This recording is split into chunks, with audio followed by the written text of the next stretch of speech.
మిత్రులారా, ఎన్నికల కంటే ముందు ఉన్న మీ ఊపు ఏమాత్రం దగ్గలేదు. ఆ ఊపు, ఆ జోషు మా పార్టీ కార్యకర్తలల్ల, మా నాయకులల్ల కొనసాగుతూనే ఉన్నది. మిత్రులారా,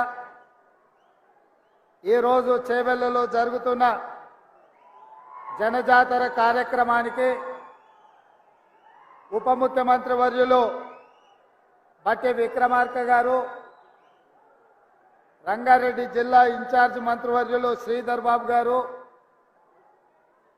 పెద్దలు మిత్రులు ఉత్తమ్ కుమార్ రెడ్డి గారు, పొన్నం ప్రభాకర్ గారు, పొంగులేటి శ్రీనివాసరెడ్డి గారు, మా సోదరిమణి సీతక్క గారు, ఏఐసిసి ఇన్ఛార్జ్ దీపాదాస్ మున్షి గారు, అదేవిధంగా శాసనసభ్యులు, శాసన మండలి సభ్యులు, జిల్లా పార్టీ నాయకులు, మండల పార్టీ నాయకులు, గ్రామ పార్టీ అధ్యక్షులు, ప్రాణ సమానులైన పార్టీ కార్యకర్తలు, మా ఆడబిడ్డలు, అదేవిధంగా వికారాబాద్ జిల్లా పరిషత్ చైర్పర్సన్ సోదరిమణి సునీత మహేందర్ రెడ్డి గారు, పరిగే రామ్మోహన్ రెడ్డి గారు, చల్లా నరసింహారెడ్డి గారు, సోదరుడు మిత్రుడు మహేందర్ రెడ్డి గారు, అదేవిధంగా రంగారెడ్డి జిల్లా పరిషత్ చైర్పర్సన్ అనితారెడ్డి గారు, తీగల కృష్ణారెడ్డి గారు, ఈ నియోజకవర్గంలో కాంగ్రెస్ పార్టీ తరఫున ఎన్నికల బరిలో దిగిన మిత్రుడు భీమ్ భరత్ గారు,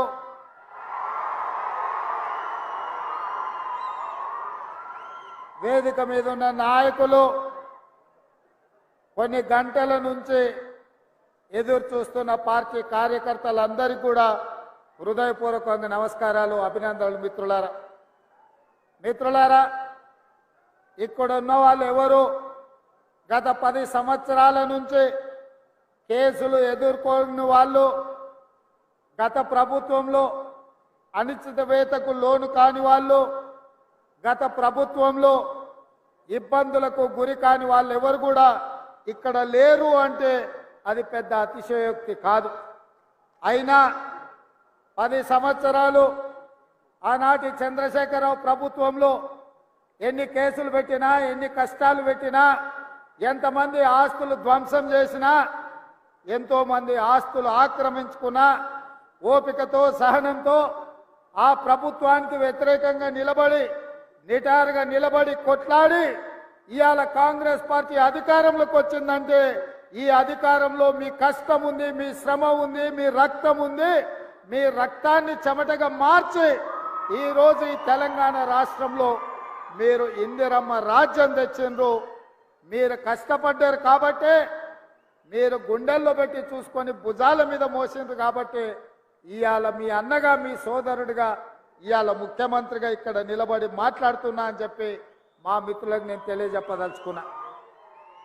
మిత్రులారా, మీ త్యాగాన్ని ఎప్పుడు మరవము, మీ కష్టాలను ఎప్పటికి గుర్తు పెట్టుకుంటాం. ఎవరైతే ఆనాడు 10 సంవత్సరాలు కాంగ్రెస్ పార్టీ జెండా మోయడానికి కష్టపడ్డారో, అవసరమైతే మీ ఊపిరైన వదిలిండ్రు కానీ పార్టీ జెండాను వదలకుండా భుజాలు కాయలు కాసే విధంగా పార్టీ జెండా మోసిండ్రు. మీ రుణం తీర్చుకునే సందర్భం వచ్చింది. మిమ్మల్ని ఆదుకునే బాధ్యత పార్టీ మీద, నా మీద ఉన్నది కాబట్టి ఇవాళ మిత్రులారా, ఎన్నికలప్పుడు ఇదే రంగారెడ్డి జిల్లాలో రాజీవ్ గాంధీ ప్రాంగణం తుక్కుగూడ, ఆ ప్రాంతంలో సెప్టెంబర్ 17 నాడు మన నాయకురాలు, మన అభిమాన నాయకురాలు సోనియమ్మ సెప్టెంబర్ 17 నాడు 6 గ్యారంటీలను తెలంగాణ రాష్ట్రానికి ఇచ్చింది. ఆయల్లో 10 లక్షల మంది అక్కడికి వస్తే 10 లక్షల సాక్షిగా 4 కోట్ల తెలంగాణ ప్రజలకు సోనియమ్మ మాట ఇచ్చింది. ఆనాడు కరీంనగర్ జిల్లాలో 2004లో తెలంగాణ రాష్ట్రం ఇస్తా అని మాట ఇచ్చి ఎన్ని కష్టాలు వచ్చినా, ఎన్ని నష్టాలు వచ్చినా, ఆంధ్రప్రదేశ్లో పార్టీ చచ్చిపోయినా తెలంగాణ రాష్ట్రంలో అధికారం కోల్పోయినా ఇచ్చిన మాటకు నిలబడి తెలంగాణ రాష్ట్రాన్ని ఇచ్చింది మన నాయకురాలు సోనియమ్మ. ఆ సోనియమ్మ మన రంగారెడ్డి జిల్లాకు వచ్చి మన మధ్యలో కూర్చొని తెలంగాణ ప్రజలకు 6 గ్యారెంటీలు ఇచ్చింది. ఆ 6 గ్యారెంటీలను చూసి సోనియమ్మ మీద అభిమానంతో మీరు ఇవాళ తెలంగాణ రాష్ట్రంలో ఇందిరమ్మ రాజ్యం తెచ్చింది. మీ కష్టాల మీ పోరాటాల నేపథ్యంలో ఏర్పడ్డ ఈ ప్రభుత్వం ఇచ్చిన 6 గ్యారెంటీలను నిలబెట్టుకోవడానికి మేమందరం అహర్నిశలు కృషి చేస్తున్నాం. ప్రతి నిమిషం, ప్రతి క్షణం, ప్రతిరోజు, ప్రతి నెల ఇచ్చిన 6 గ్యారెంటీలను ఎట్లా అమలు చేయాలి, పేదలకు ఈ పథకాలను ఎట్లా అందించాలన్న ఆలోచనే మా ఆలోచన. ఇవాళ డిసెంబర్ 7 తారీఖు నాడు అధికారాన్ని చేపడితే 48 గంటల్లోనే 2 రోజుల్లోనే 2 పథకాలను అమలు చేసి ఆడబిడ్డలకు ఉచితంగా ఆర్టీసీ బస్సులో రవాణా సౌకర్యాన్ని కల్పించి ఇవాళ మేడారం జాతర సీతక్క దగ్గరికి వెళ్తే లక్షలాది మంది ఆడబిడ్డలకు ఉచిత బస్సు రవాణా సౌకర్యాన్ని మన ప్రభుత్వం కల్పించింది. ఆయన రాజీవ్ ఆరోగ్యశ్రీని దెబ్బతీసి పేదలకు వైద్యం అందించకుండా కేసీఆర్ కుట్ర చేస్తే ఇవాళ 10 లక్షల రూపాయలతోని రాజీవ్ ఆరోగ్యశ్రీ పథకాన్ని మళ్ళీ అమలు చేసి అపోలో యశోద లాంటి ఆసుపత్రుల్లో ఇవాళ పేదవాడు బాజాప్తా వెళ్ళి వైద్యాన్ని తీసుకునే పరిస్థితి మళ్ళీ మన ప్రభుత్వం తీసుకొచ్చింది. ఇదే కాదు, తెలంగాణ ఉద్యమం సందర్భంగా చంద్రశేఖరరావు చెప్పిండు, నీళ్లు, నిధులు, నియామకాలు ఈ తెలంగాణ రాష్ట్రానికి వస్తాయి, తెలంగాణ వస్తే అని. ఇవాళ నీళ్ల ముసుగులో నిధుల దోపిడీ జరిగింది. నియామకాల ముసుగులో కుటుంబంలో ఉన్న వాళ్లకు అల్లుడికి, కొడుకుకు, బిడ్డకు పదవులు వచ్చినాయి. సడ్డకుని కొడుకుకి రాజ్యసభ వచ్చింది, చుట్టపోనికి మంత్రి పదవులు వచ్చినాయి. కానీ లక్షలాది మంది నిరుద్యోగ యువకులకు ఉద్యోగ నియామకాలు చేపట్టలే. అందుకే మేమిచ్చిన మాట ప్రకారం కాంగ్రెస్ అధికారంలోకి వచ్చి నిరుద్యోగ యువకులకు 2 లక్షల ప్రభుత్వ ఉద్యోగాలు ఇస్తామని ఏదైతే మాట ఇచ్చినామో అధికారంలోకి వచ్చిన 2 నెలల లోపు 25,000 ఉద్యోగ నియామకాలు ఎల్బీ స్టేడియంలో మేము బాధ్యత చేపట్టినమో మీరందరూ కష్టపడి మాకు ఉద్యోగాలు ఇస్తే ప్రమాణ స్వీకారం చేసినమో అదే ఎల్బీ స్టేడియంలో 25,000 మంది నిరుద్యోగ యువకులకు ఉద్యోగ నియామక పత్రాలు మన ప్రభుత్వం ఇచ్చింది. ఇది చూసి ఓర్వలేని కేసీఆర్, కేటీఆర్, హరీష్ రావు, కవితారావు, సంతోష్ రావు, దయాకర్ రావు, వినోద్ రావులందరూ కుట్ర చేసి ఇవాళ కాంగ్రెస్ పార్టీ మీద శాపనార్థాలు పెడుతున్నారు. నేను అడుగుతున్నా, సోయిలేని సన్నాసులను, దద్దమ్మలను, పేదోళ్ళ బిడ్డలకు మేము వేలాది ఉద్యోగాలు ఇస్తే మీ కడుపు మండిందా అని చెప్పి నేను అడుగుతున్నా. నీ బిడ్డను నిజామాబాద్లో బండకేసి కొడితే 6 నెలలు తిరగకముందనే నువ్వు ఎమ్మెల్సీ పదవి ఇచ్చినావు. నీ సుట్టపోని వినోద్ రావును కరీంనగర్లో గోతి తీసి పాతి పెడితే ప్లానింగ్ కమిషన్ వైస్ చైర్మన్ ఇచ్చినావు 6 నెలల. మరి నీ కుటుంబానికి ప్రజలు బండకేసి కొడితే ఉద్యోగాలు ఇచ్చుకున్నావు కదా. మా పేదల బిడ్డలు, మా దళితుల బిడ్డలు, మా గిరిజనుల బిడ్డలు, మా ఆదివాసుల బిడ్డలు, మా బలైన వర్గాల బిడ్డలు, మా మైనారిటీల బిడ్డలు, నిరుపేదల బిడ్డలు 10 ఏళ్ళు తల్లిదండ్రులు ఊర్లలో కష్టపడి రూపాయి కూడబెట్టి అశోక్ నగర్ చౌరస్తాల్లో, దిల్సుఖ్ నగర్ చౌరస్తాల్లో కోచింగ్ సెంటర్లలో చదువులు చదివించుకొని వాళ్ళ పిల్లలు 10 ఏళ్ల నుంచి పెళ్లిళ్ళు గాక ఉద్యోగాలు లేక రోడ్ల మీద తిరుగుతుంటే ఏ ఒక్క రోజైనా నువ్వు ఆలోచన చేసినవా చంద్రశేఖరరావు అని నేను అడుగుతున్నా. ఇవాళ నీ బిడ్డలకు ఉద్యోగం లేకపోతే నీకు దుఃఖం వచ్చింది. ఉన్న ఫలంగా వాళ్ళకు పదవులు కట్టబెట్టినావు.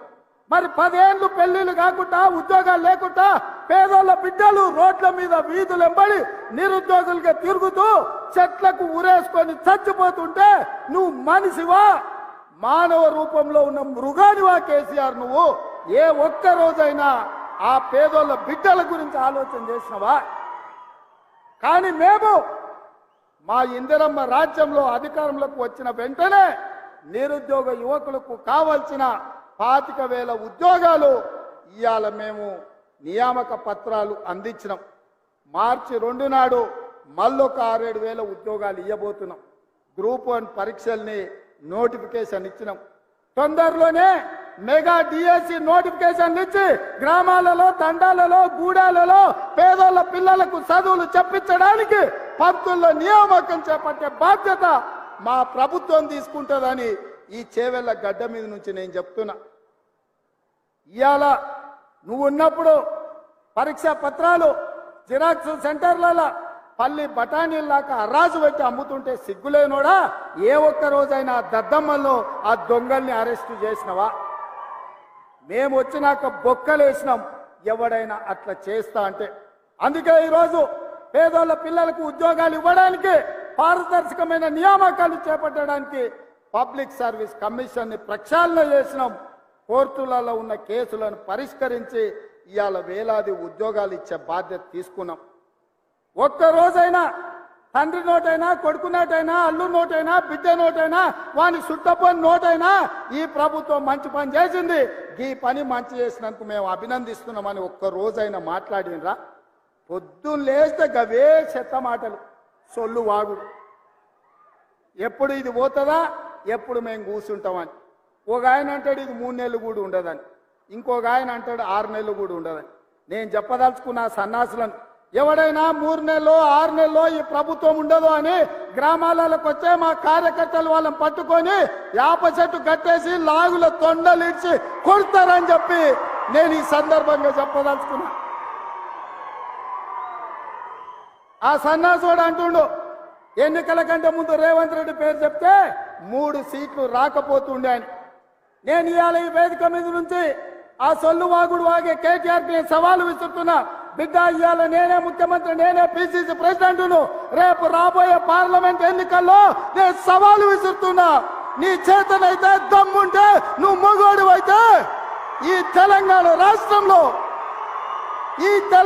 రాష్ట్రంలో బిడ్డ ఒక్క సీటు గెలిచి చూపించు.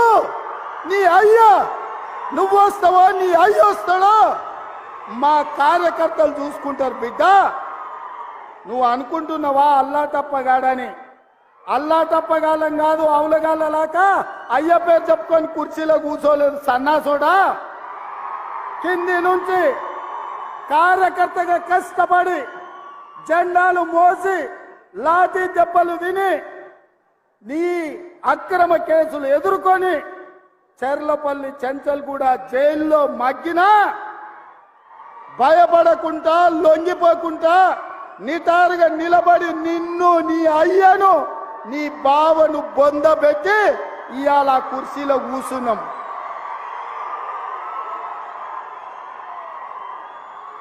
ఈ కుర్చీ ఇనాం కింద వచ్చింది కాదు, ఈ కుర్చీ అయ్య పేరు చెప్తే వచ్చింది కాదు బిడ్డ. నల్లమల్ల అడవి నుంచి తొక్కుకుంటూ వచ్చి నీలాగటో నెత్తి మీద కాలు పెట్టి తొక్కి ఆ కుర్చీలో కూర్చోబెట్టి నువ్వు మా కార్యకర్తలు. ఇవాళ కుర్చీ ఉందంటే అది మా కార్యకర్తల త్యాగం. ఇవాళ కుర్చీ ఉందంటే మా కార్యకర్తల పోరాటం. ఈ కార్యకర్తలు వీళ్ళు నాకండగా నిలబడ్డంత కాలం, నన్ను భుజాల మీద మోసినంత కాలం, నువ్వు కాదు, నిన్ను పుట్టించిన నీ అయ్య కాదు, వాళ్ళ దేవుడు వచ్చినా ఈ కుర్చీని తాకలేరని నేను ఇవాళ చెప్పదలుచుకున్నా. ఇవాళ ఆయన మాట్లాడుతుండు మేము సోషల్ మీడియా ఉంటే మేము గెలిచేటోళ్ళమని. అరే సన్నాసోడా, ఉన్న టీవీలన్నీ సుట్టపొల్లవే కదరా. మాకేమన్నా టీవీ ఉందా, మాకేమన్నా పేపర్ ఉందా? మా అయ్య చూపించుకోవడానికి ఏమన్నా టీవీ ఇచ్చిండా, రాసుకోవడానికి ఏమన్నా పేపర్ ఇచ్చిండా? సొల్లువాగుడు వాగడానికి మాకేమన్నా మైకులు ఇచ్చిండా? సాయంత్రం పూట సేద తీయడానికి జూబ్లీహిల్స్ లో సినిమా వాళ్ళ గెస్ట్ హౌస్లు ఏమన్నా మాకు ఇచ్చిండా? ఏమిచ్చిండా? మా కార్యకర్తలు కష్టపడితే, మా కార్యకర్తలు నిలబడి కొట్లాడితే మాకు ఇవాళ ఈ అధికారం వచ్చింది. ఇవాళ నువ్వు చేసే తప్పుడు పనులు మా కార్యకర్తలు సోషల్ మీడియాలో పెట్టారు. మాకు ఆ ట్యూబ్ అక్కర్లేదు, ఈ ట్యూబ్ అక్కర్లేదు, ఏ ట్యూబ్ అక్కర్లేదు. బిడ్డ, నీ ట్యూబ్ లైట్ వలగొట్టే బాధ్యత మాత్రం మేము తీసుకుంటాం. ఆయన చివరికి దివాలా చెడి యూట్యూబ్ ఛానల్ పెట్టుకుంటామంటుండు. అట్లనే కృష్ణానగర్లో ఏదైనా బ్రోకర్ దందా కూడా పెట్టుకో. అది ఇది 2 కలిస్తే బాగానే నడుస్తుంది నీ వ్యాపారం. ఇప్పటికి కూడా సిగ్గురాలే. వాళ్ళ కుటుంబం దోసుకుంటే తెలంగాణ ప్రజలు చెప్పు తీసుకొని కొట్టిండ్రు అనే సంగతి ఆయనకు అర్థం కాలే. 10 ఏళ్ళు అడవి పందుల్లాక చెరుకు తోట మీద పడి అడవి పందులు తిన్నట్టు మా వికారాబాద్ పరిధి తాండూరు ప్రాంతంలో పల్లి చేను వేసుకుంటే అడవి పందులు రాత్రిపూట చేను మీద పడితే ఆ పంట కాపాడుకోనికి మా రైతులు కరెంటు తీగలు పెట్టి కాపాడుకుంటారు. అట్లనే తెలంగాణ ప్రజలు అడవి పందుల్లాక తెలంగాణ మీరు తెగమెక్కుతుంటే కరెంటు వైర్లు పెట్టి మిమ్మల్ని కరెంటు తీగలకు బలిచ్చి ఇవాళ కాంగ్రెస్ పార్టీని అధికారంలోకి తీసుకొచ్చారు. అందుకే మిత్రులారా, ఇవాళ నేను ఒక్క మాట చెప్పదలుచుకున్నా. సోనియమ్మ మాట ఇచ్చిందంటే అది శిలాశాసనం. సోనియమ్మ గారు ఏదైతే మాట ఇస్తే అది శిలాశాసనం. ఆ శిలాశాసనాన్ని అమలు చేయడానికి మా ఊపిరి పోయినా మా రక్తం దారబోసైనా అమలు చేసే బాధ్యత నా మంత్రివర్గం నా మిత్రులందరూ కలిసి తీసుకుంటాం. ఇవాళ ఇచ్చిన మాట నిలబెట్టుకోవడానికి కాంగ్రెస్ పార్టీ సిద్ధంగా ఉంది. అందుకే 6 గ్యారంటీలలో డిసెంబర్ 9 నాడు ఆర్టీసీ బస్సు రాజీవ్ ఆరోగ్యశ్రీ అమలు చేస్తే ఇవాళ మా పేదలకు ఆనాడు కట్టెల పొయ్యితో కన్నీళ్లతో క్యాన్సర్ వచ్చి చచ్చిపోతున్న ఆడబిడ్డలకు ఆ ఎల్ల యూపీఏ ప్రభుత్వంలో సోనియమ్మ దీపం పథకం ద్వారా గ్యాస్ పొయ్యి సిలిండర్ ఇచ్చి 400కే ఆ ఎల్ల సిలిండర్ ఇచ్చింది. కానీ నరేంద్ర మోడీ అధికారంలోకి వచ్చి కేసీఆర్ అధికారంలోకి వచ్చిన తర్వాత 400 రూపాయల సిలిండర్ 1200 రూపాయలు చేసి మా పేద ఆడబిడ్డలను దోసుకుంటుంటే సోనియమ్మ రంగారెడ్డి జిల్లాలో తుక్కుగూడలో మాట ఇచ్చింది. అధికారంలోకి వచ్చిన వెంబడే మా వాళ్ళకు ఆదేశాలు ఇస్తున్నా 500కే సిలిండర్ ఇస్తామని సోనియమ్మ మాట ఇచ్చింది.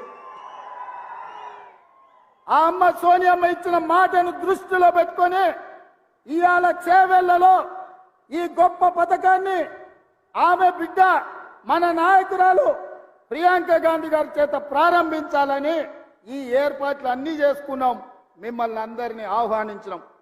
కానీ మహబూబ్ నగర్ జిల్లాలో శాసన మండలి ఎన్నికలుండి ఎన్నికల కోడ్ వచ్చి ఆ కార్యక్రమాన్ని చేవెళ్ళ ఈ వేదిక మీద చేసుకోలేక సచివాలయంలోనే ఈ రోజు 500 రూపాయలకు సిలిండర్ ఇచ్చే కార్యక్రమాన్ని ప్రారంభించి అదే విధంగా ప్రతి పేదవాడి ఇంట్లో వెలుగులు ఉండాలి, ఫ్యాన్ ఉండాలి, ఫ్రిడ్జ్ ఉండాలి, టీవీ ఉండాలి.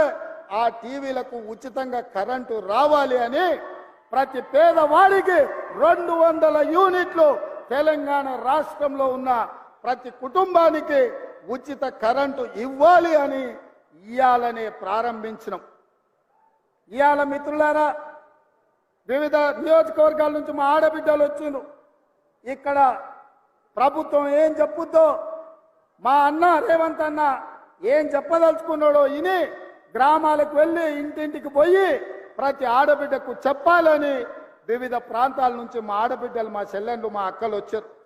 అక్క, మీరు ఒక్కటే మాట చెప్పండి, మీ సోదరుడిగా మీ కష్టాలు తీర్చే బాధ్యత నాది.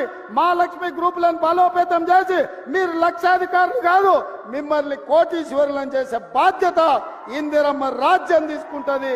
కాంగ్రెస్ పార్టీ ఆ బాధ్యతను తీసుకుంటుందని నేను తెలియజేస్తున్నా. అందుకే ఇవాళ ప్రతి పేద కుటుంబానికి 500 రూపాయలకే సిలిండర్ ఇచ్చే గొప్ప కార్యక్రమాన్ని తీసుకున్నాం. ప్రతి ఆడబిడ్డకు కట్టెల పొయ్యి నుంచి విముక్తి కలిగిస్తాం. ఏ ఆడబిడ్డ కంట్లో కన్నీళ్లు రావద్దు. ఆ కుటుంబం సంతోషంతో పండుగ చేసుకోవాలి అంటే 500 రూపాయలకే సిలిండర్ ఇవ్వాలి అని మన ప్రభుత్వం ఇయాలటి నుంచే ప్రారంభించింది. ఇవాళ 40 లక్షల మంది అర్హులైనరు. ఇంకా ఎవరికైనా రాకపోతే ఎంఆర్ఓ దగ్గరకో ఎంపీడీఓ దగ్గరకో వెళ్ళి మీ గ్యాస్ కనెక్షన్, మీ రేషన్ కార్డు లేకపోతే మీ ఆధార్ కార్డు చూపించండి. మీకు అందరికి ఇచ్చే బాధ్యత ఈ ప్రభుత్వానిది, ఇందిరమ్మ ప్రభుత్వాన్ని నేను తెలియజేస్తున్నా. ఎవరైనా మీకు రాలేదంటే ఆందోళన చెందకండి. అక్కడనే కూర్చొని అధికారులను అడగండి, మాకెందుకు రాలేదు, మా రేషన్ కార్డు, మా గ్యాస్ కనెక్షన్, మా ఆధార్ కార్డు ఇది మా రేవంత్ అన్న చేవెళ్లలో చెప్పిండు, మాకు వస్తుంది ఇవ్వండి అని మీరు అడగండి. మీకు ఇప్పించే బాధ్యత పెద్దలు ఉత్తమ్ కుమార్ రెడ్డి గారు తీసుకుంటారు. ఆ నగదు బదిలీ చేసే బాధ్యత పెద్దలు బట్టి విక్రమార్క గారు తీసుకుంటారు. బట్టి విక్రమార్క గారు రోజు పొద్దున సాయంత్రం కూడుతా ఉన్నాడు, కూడికలు కూడుతా ఉండు, ఏమన్నా తక్కువైతుందా ఎక్కువైతుందా అని. నేను అన్న ఇది పేదోళ్ళది కదా, జర లెక్కలు తక్కువ చేయ, పైసలు వంచవే అని. అన్న కూడా అవును ఇది నిజమే, పేదోళ్ళకి ఇవ్వాల్సిందే, కొంచెం అక్కడిక్కడైతే ఏదన్నా చూద్దాం కానీ ముందైతే వీళ్ళకి ఇద్దామని ఇవాళ 200 యూనిట్లు ఉచిత విద్యుత్కు, అదేవిధంగా 500 రూపాయలకు సిలిండర్కు సంతకం పెట్టిండు, నగదు ఇవ్వడానికి ఒప్పుకున్నాడు. మరి మీరందరూ మా బట్టన్నకు ఉత్తమన పెద్ద ఎత్తున సపోర్ట్ కొట్టురు. మా ప్రెస్ వాళ్ళు కొడతలేరు, ఏమయ్యా సిలిండర్ వద్దా మీకు? మీ ఇంట్లో కరెంటు తీసుకోరా? నాకు తెలిసి చాలా మంది మా తెలంగాణ బిడ్డలు పేదోళ్ళే, తెల్ల రేషన్ కార్డు వాళ్ళే ఇక్కడ ఉన్న పాత్రికేయ మిత్రులు. మీకు కూడా ఇస్తామయ్యా, మీరు కూడా ఈ సంతోషంలో పాల్గొనండి. తెలంగాణ ఉద్యమంలో ఎట్లా పాల్గొన్నారో గిల్ల కూడా పాల్గొనండి. ఇది మంచి పని, ఇది రాజకీయం కాదు, ఇది పేదలకు సంక్షేమం. అందులో మీరు కూడా సహకరించాలి, మీరు కూడా అందులో భాగస్వాములే. కాబట్టి ప్రెస్ వాళ్ళ కోసం కూడా ఒకసారి చప్పట్లు కొట్టురాయాలి, కొడతలేరు.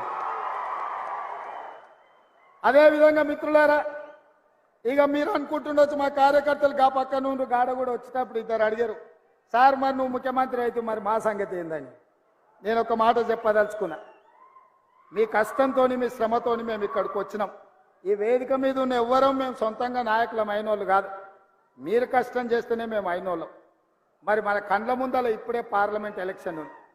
పార్లమెంట్ ఎన్నికల్లో మీరు కష్టపడితేనే ఢిల్లీకి 14 మందిని దోలుతాం మనం.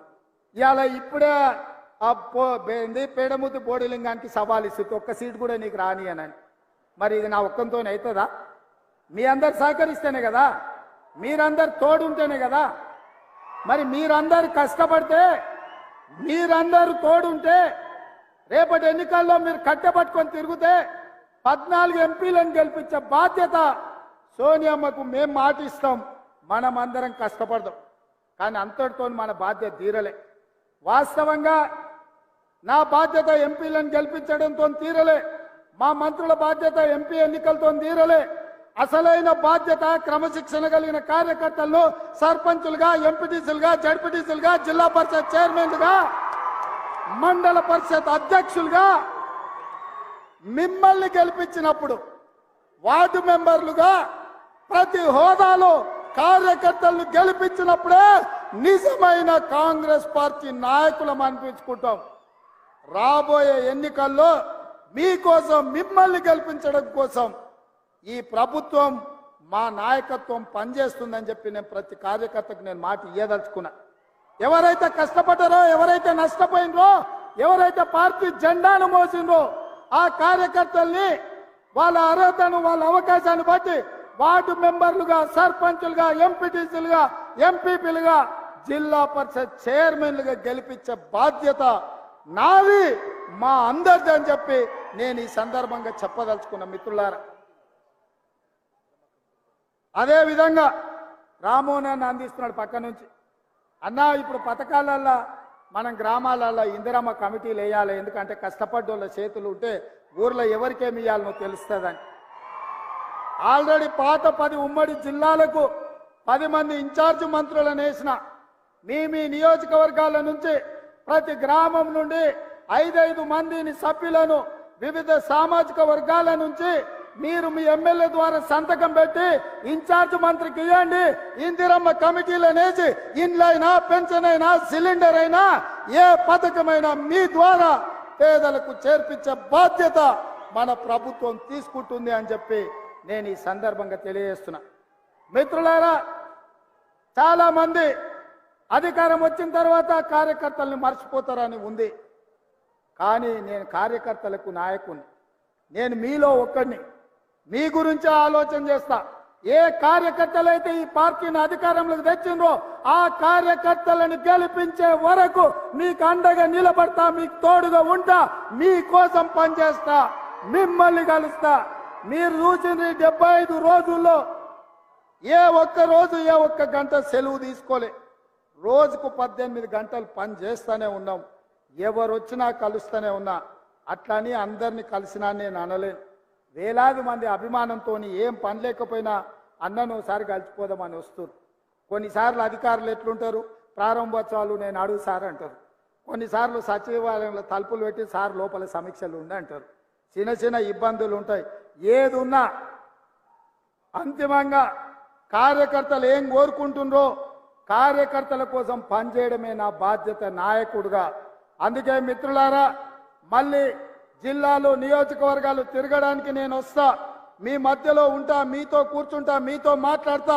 మీరేం కోరుకుంటుర్రో, మీరేం ఆలోచన చేస్తుర్రో, ఏ విధంగా రాష్ట్రాన్ని మీరు అభివృద్ధి పదం వైపు నడపాలనుకుంటున్నారో మీ ఆలోచనలు తీసుకొని తెలంగాణ రాష్ట్రాన్ని అభివృద్ధి పదం వైపు నడిపించే బాధ్యత కాంగ్రెస్ పార్టీ తీసుకుంటుంది. పదే పదే బీజేపీ వాళ్ళు అంటున్నారు మాది గుజరాత్ మోడల్ అని. గుజరాత్ మోడల్ అంటే ఏందే? ఊర్లో ఉన్న వాళ్ళందరూ తగలబెట్టుడా? ఇతర రాష్ట్రాలలో పెట్టుబడులు ఉంటే వాళ్ళని బెదిరించి మీ రాష్ట్రానికి గుంజుకపోవుడా? గుజరాత్ మోడల్ అంటే ఏందో? సంవత్సరానికి 2 కోట్ల ఉద్యోగాలు ఇస్తా అన్నారు. ఎవరికైనా ఉద్యోగం ఇచ్చిండ్రా? రైతు ఆదాయాన్ని 2 చేస్తామన్నారు. రైతు ఆదాయం 2 చేయలేదు, కానీ ఢిల్లీలో మాత్రం ధర్నా చేస్తున్న రైతులను కాల్చి చంపేసింది. ఇదా గుజరాత్ మోడల్? ఇదా మీరు చెప్తున్నది నరేంద్ర మోడీ గారి మోడల్? అడిగేటోడు లేడు కదా అని బెదిరించి రుబాబుతో దబాయించి బతకాలనుకుంటున్నారు బీజేపీ. నిన్న మన బీజేపీ బయలుదేరి మోడీని ప్రధానమంత్రిని చేయాలి. ఇప్పటి వరకు ఏమున్నాడా మోడీ? ప్రధానమంత్రి లేడా? ఆయన మన ముఖ్యమంత్రి ఉన్నాడా? 10 ఏళ్ల నుంచి దేశానికి ప్రధానమంత్రి ఆయనే కదా. మరి ఆయన ఎందుకు చేయలే? సంవత్సరానికి 2 కోట్ల ఉద్యోగాలంటే ఇప్పటికీ దేశంలో 20 కోట్ల ఉద్యోగాలు ఇవ్వాల్సిన అవసరం ఉండే. రైతుల ఆదాయం 2 చేస్తా అన్నాడు, కానీ మా ఊర్లో ఒడ్లు అంటే ఇస్తే కొనేటోళ్ళు లేడు, మా తాండూరులో కందులు వస్తే పట్టేటోళ్ళు లేడు. ఎట్లా బతకాలి? అభివృద్ధి అన్నారు. ఏం అభివృద్ధి అని నేను అడుగుతున్నా. ప్రాణహిత చేవెళ్ళ నుంచి చేవెళ్ళ వరకు నీళ్లు తేవాలని ఆనాడు డాక్టర్ వైఎస్ రాజశేఖర రెడ్డి ఈ చేవెళ్లలో శిలాఫలకం వేస్తే పడావు పెట్టించిండు, పండ్లికలు ఇచ్చిండు కేసీఆర్. ఈ బీజేపీ వాళ్ళు ఏమన్నా చెప్పి కేసీఆర్ చేవెళ్ళ, వికారాబాద్, తాండూరు, పరిగి ఈ ప్రాంతాలకు గోదావరి జలాలు ఇవ్వాలి, ఈ ప్రాజెక్టు పూర్తి చేయాలని ఎప్పుడని చెప్పిండా? నిన్న మొన్నటి వరకు ఈ కేడి ఆ మోడీ కలిసే అంటగాగింది కదా. అల్లం బెల్లం లెక్క అల్లాయి బల్లాయి చేసుకురు కదా వాళ్ళిద్దరూ. చేయలేదా? మరి ఇవాళ మేమిద్దరం వేరే, మాకు ఒకరంటే ఒకరు సరిపోదని నాటకాలు ఆడుతున్నారు. ఇది నమ్మాలనా అని నేను అడుగుతున్నా. ఒకవేళ వాళ్ళిద్దరి మధ్యలో పొత్తు లేకపోతే, చీకట్ల ఒప్పందం లేకపోతే కేటీఆర్ను ముఖ్యమంత్రిని చేయడానికి కేసీఆర్ పోయి మోడీని ఎందుకు అడిగిండా? ఇది నేను చెప్పినా? మోడీ కదా చెప్పింది కేసీఆర్ వచ్చి నన్ను అడిగిండని. ఎవడే కేసీఆర్కి ఇంటి పెద్ద, కుల పెద్ద? నరేంద్ర మోడీ కదా. ఇప్పుడు వాళ్ళు ఇంటి పంచాయతీ తీసుకొని పోయి మోడీకి చెప్పిండంటే వాళ్ళ కుల పెద్ద ఎవడు? మోడీ కదా. మరి ఆ మోడీ కేడి ఇవాళ కాంగ్రెస్ను తట్టుకోవాలంటే చీకట్ల కలిసి ఉండాలి, పొద్దుపూట కొట్లాడినట్టు ఉండాలని నాటకాలు వేస్తూ ఈ నాటకం ఇంత తెలంగాణ పిల్లలకు అర్థం కాదా? మనం అంత అమాయకులమా? గుజరాత్ నుంచి వచ్చి ఆయన జోలు చెప్తే వినడానికి ఏంది గుజరాత్ మోడల్ అని నేను అడుగుతున్నా. గుజరాత్ మోడల్ అయితే రైతుల ఆదాయం 2 కావాలి. గుజరాత్ మోడల్ అంటే 20 కోట్ల ఉద్యోగాలు ఇవ్వాలి. గుజరాత్ మోడల్ అంటే ప్రతి పేదవాడికి ప్రధానమంత్రి ఇల్లు కట్టించి ఉండాలి. గుజరాత్ మోడల్ అంటే సాగునీటి ప్రాజెక్టులు పూర్తి కావాలి. కానీ ఇవేవి జరగలేదు. ఇంకేం మోడలు? గుజరాత్ మోడలు. ఆ గుజరాత్ మోడల్ 10 ఏళ్ళు దేశంలో అమలు చేశారు. గుజరాత్ మోడల్ అంటే పార్టీలను చేర్చడం, ప్రభుత్వాలను బడగొట్టడం, ఎన్నికని కింద పడేసుడు, మాటినోని జైళ్ళలో పెట్టుడు. మనం మీటింగ్ ఉందంటే మనం ఎన్ఎస్సీ వాళ్ళనో, యూత్ కాంగ్రెస్ వాళ్ళనో, మహిళా కాంగ్రెస్ వాళ్ళనో, లేకపోతే ఎస్టీ డిపార్ట్మెంటో, ఎస్సీ డిపార్ట్మెంటో ముందు తోలుతాం. అరే పిల్లలు ఉరుకూరి వచ్చే వారం మీటింగ్ ఉందని. కానీ మోడీ ఎవరిని తోలుతాడా? ఈడీ వాళ్ళని తోలుతాడు, ఇన్కమ్ ట్యాక్స్ వాళ్ళని తోలుతాడు, సిబిఐ వాళ్ళని తోలుతాడు. అరే పోర్రాబాయ్, ఆ ఊర్లో వీడి నాయకులు ఉన్న వాళ్ళని తీసి కేసులు పెట్టుర్రి, మళ్ళీ తర్వాత మా పార్టీలో చేసుకుంటామని. ఇది గుజరాత్ మోడల్ అంటే. ఇక ఇక్కడ ఒక నాయకుడు ఉన్నాడు బీజేపీలో, మనిషి మంచోడే కానీ పార్టీ సక్కనైంది కాదు. ఆయనకి వేసినా దండుగా అవుతుంది. ఎందుకంటే ఆయనకు ఒక్కోటి వేసినా కూడా దండుగా అయిపోతుంది అది. ఎందుకంటే ఆయన మాట ఎవరు విన్నారు? ఆయన్నే చెప్పిండు, మేము ఏదో ఆశించి అండకు పోయినాం, కవితను తీసి జైలు వేస్తారు అనుకుని లోపడిపోయినాక అదేం లేదని చెప్పిండు. పెద్ద మంచిగా చెప్పిండు కదా. ఇక ఉన్నది ఉన్నట్టు కులం చెప్పిండు. ఇంకా ఆయన కోటేసి కూడా దండగానే. అందుకే ఇవాళ ఈ చేవెళ్ళ పార్లమెంటు నియోజకవర్గంలో పార్టీ నిర్ణయించి ఎవరిని ఎంపీగా ఇక్కడ అభ్యర్థిని ప్రకటించినా అత్యధిక మెజార్టీతో గెలిపించండి. ఈ తెలంగాణ ప్రాంతాన్ని చేవెళ్ల ప్రాజెక్టును పూర్తి చేసి ఈ ప్రాంతాన్ని అభివృద్ధి పదం వైపు నడిపించి ప్రతి ఎకరాకు నీళ్లిచ్చే బాధ్యత తెలంగాణ రాష్ట్ర ముఖ్యమంత్రిగా కాంగ్రెస్ పార్టీ అధ్యక్షుడిగా తీసుకునే బాధ్యత నాది. ఈ వికారాబాద్ ఈ ప్రాంతం జిల్లాలో ఇక్కడ నుంచి ఎన్నికైన నేను ఇవాళ రాష్ట్రంలో అందరు కలిసి నాకు అవకాశం ఇచ్చిండ్రు ముఖ్యమంత్రిగా. తప్పకుండా ఈ ప్రాంతాన్ని అభివృద్ధి పదం వైపు నడిపించే బాధ్యత నేను తీసుకుంటా. ఇవాళ ఈ జిల్లాలో కార్యకర్తలకు అండగా ఉండడానికి పెద్దలు మహేందర్ అన్న ఈరోజు మన మధ్యలో ఉన్నాడు. సునీతమ్మ ఉంది. మహేందర్ అన్న కంటే సునీతమ్మ కార్యకర్తలు ఎట్లా అండగా నిలబడుతుందో 3 సార్లు జిల్లా పరిషత్ చైర్పర్సన్ గా ఎన్నికైందంటే మీ అభిమానంతో ఇవాళ నాయకురాలుగా మీ ముందు నిలబడ్డది.